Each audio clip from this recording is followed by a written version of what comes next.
So बच्चों, let's read this question. So this question says center of mass of three particle 10 kg, 20 kg, 30 kg is at 0, 0, 0. Okay, where should a particle of mass 40 kg be placed so that the combination center of mass will be at 333. जो आपका net है वो 333 पर आ जाए. ठीक है, तो इस क्वेश्चन को चलिए स्टार्ट कर लीजिए. इस क्वेश्चन का की कॉन्सेप्ट अपना बच्चों क्या लिखोगे?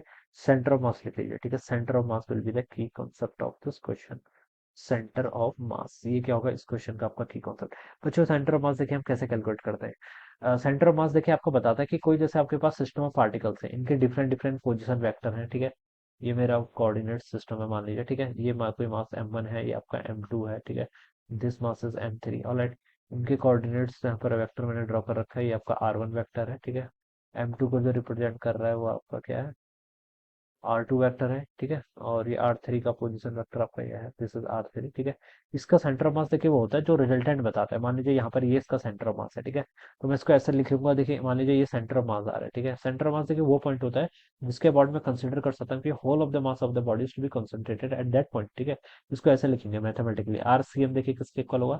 आप इसको ऐसे लिख सकते हैं, M1 R1 प्लस आपका M2 R2. ठीक है, प्लस आपका M3 R3 जितने भी मासेस होंगे डिवाइडेड बाय आपका total summation of the masses M1 plus M2. ठीक है, ऐसे हम इसको क्या करते हैं, कैलकुलेट करते हैं. ठीक है, अब यहाँ पर जब तीन पार्टिकल थे तब सेंटर ऑफ मास 0 पर लाई कर रहा था. ठीक है, एक 40 kg का पार्टिकल और लेके आ गए. अब पूछा कि कहाँ पर ला के इसको रखते हैं. ठीक है, so that centre of mass 333 पर हो जाए.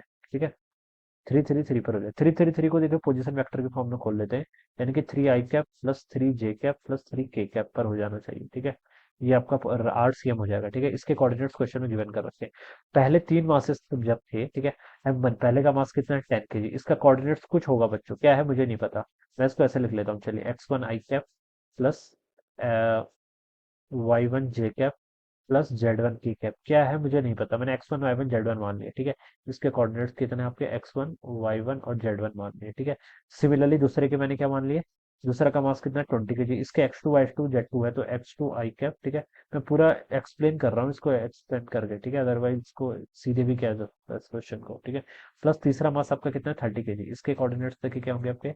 x3 i कैप प्लस आपका कितना? y3 j कैप प्लस आपका Z3 k कैप. ये आपका थर्ड हो जाएगा. ठीक है, ऑलराइट, ये तो तीन मासेस थे. ठीक है, बच्चों देखिए जब ये तीन मासेस थे तो इन तीनों का समीशन किसके इक्वल आ रहा था? ठीक है, डिवाइडेड बाय, अगर हम यहाँ पर 10 + 20 + 30 कर रहे थे तो ये 0 के इक्वल आ रहा था. ठीक है, जैसे देखिए मैं इसको ऐसे लिख लेता हूँ, M1 R1 प्लस आपका M2 R2 प्लस आपका M3 R3. इन तीनों का देखिए divided by M1 plus M2 plus M3, ये किसके इक्वल आ रहा था? 0 के इक्वल आ रहा था. यही तो बोला गया ना, सेंटर ऑफ मास तीन का 0, 0 पर है. मतलब M1 R1 plus M2 R2 plus M3 ये तो राइट साइड जाके 0 हो जाएगा.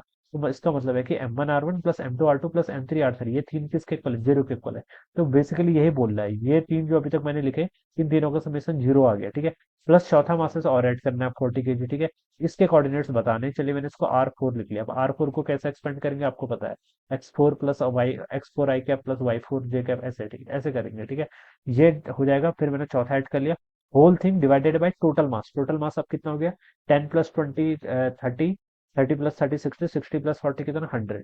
ये आपका इसके इक्वल आ रहा है. ठीक है, अब इसको देखिए इधर लेके आ जाइए तो हो जाएगा आपका 300 कितना? i कैप अंडर मल्टीप्लाई कर ली 300 j कैप प्लस 300 कितना? k cap. ठीक है, it is equal to right side पे देखिए इन तीनों का, इसका प्लस इसका, ये तो 0 के इक्वल आ रहा है. बचा के यहाँ पर आपका 0 प्लस आपका 40 R⁴ हो जाएगा. ठीक है, ये बता रहा है अब यहाँ से. ठीक है, अब यहाँ से 40 से इसको डिवाइड कर लो. ठीक है, तो 40 से डिवाइड करेंगे तो देखिए 0 से आपका 0, 0, 0 हट कैंसिल. 7.5 आएगा. अभी 30/4 कितना होता है? 7.4 कितना? i cap plus 7.5 j cap plus 7.5 k cap. ये आपका क्या आएगा? This will be were R4 vector. ये क्या हो जाएगा? R4 vector. और इसको अगर मैं कोऑर्डिनेट के फॉर्म में लिखूंगा तो इसके ये हो जानी चाहिए 7.5, 7.5 एंड 7.5. तो ये इसका राइट आंसर होना चाहिए. This should be the right answer of this question. मैंने तो इसको पूरा एक्सप्लेन किया, अदरवाइज आप इसको सीधे कर सकते थे. इन तीनों मासेस को देखिए सीधे कैसे करते? M1 M2 M3 को आप एक सिंपल एक मास से रिप्रेजेंट कर लेते, मान लीजिए उसको M प्राइम बोल देते. चौथा पार्टिकल आपका यहाँ पर हो जाता जो आपका M4 है, बस यहाँ से निकाल लेते. ठीक है, यहाँ से अब आप इसको इजिली कैलकुलेट कर सकते थे. ठीक है, क्योंकि देखिए M प्राइम कहाँ पर है आपका? ओरिजिन पर आ रहा है, यानी कि M प्राइम फिर आपका ओरिजिन पर जाता. M4 रख लेते और यहाँ से कोऑर्डिनेट सीधे सेंड आउट कर सकते थे. ऑलराइट, तो इसका बी ऑप्शन क्या होगा? Right answer. So I hope you understood this concept. All the best and thank you so much.